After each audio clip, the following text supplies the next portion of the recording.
ఈ బైబిల్ కాలేజీలో చదవాలంటే మ్యాక్సిమం 10th క్లాస్ పాస్ అయి ఉండాలి. 6వ తరగతి చదివిన వాళ్ళు కదేళ్ళ పాపం 2-3 సార్లు బతివులాడాడంటే ఏసన్న గారు. బ్రదర్ పాస్టర్ గారు, అయ్యగారు అండి కొంచెం ఆలోచించి చెప్పండి, నాకు పిలుపు ఉందండి, దర్శనం ఉందండి, సేవ చేస్తున్నానండి, నాకు సేవ చేయాలి కనుక నన్ను బైబిల్ ట్రైనింగ్లో చేర్చుకోండి అట్లంటే వాళ్ళు చికాకు పడ్డారంటండి. హల్లెలూయా. సరే ఇంక వాళ్ళు ఒప్పుకోవట్లేదు కదా, వద్దంటున్నారు కదా, మనం చేర్చుకోరంటలే అని బయటకు వస్తే, ఒకవేళ దేవుడు అనుకోని ఉంటాడు, వాళ్ళు నీతో కలవరులే కానీ నేను నీతో కలుస్తలే పదా అన్నాడు దేవుడు.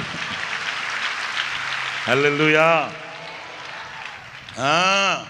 నేను నీతో కలుస్తలే పదా అంటే ఇందాక చూశారు కదా ఆ వీడియో.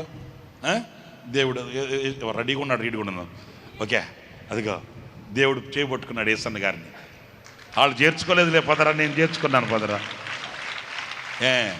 దేవుడు ఏసన్న గారు చేయబట్టుకొని ఏ యూనివర్సిటీలు, ఏ బైబిల్ కాలేజ్ సర్టిఫికేట్లు, ఏ కమిటీ మీటింగులు, ఎవ్వరు తిప్పలేని దేశాలన్నీ ఏసై తిప్పాడు ఏసన్న గారు.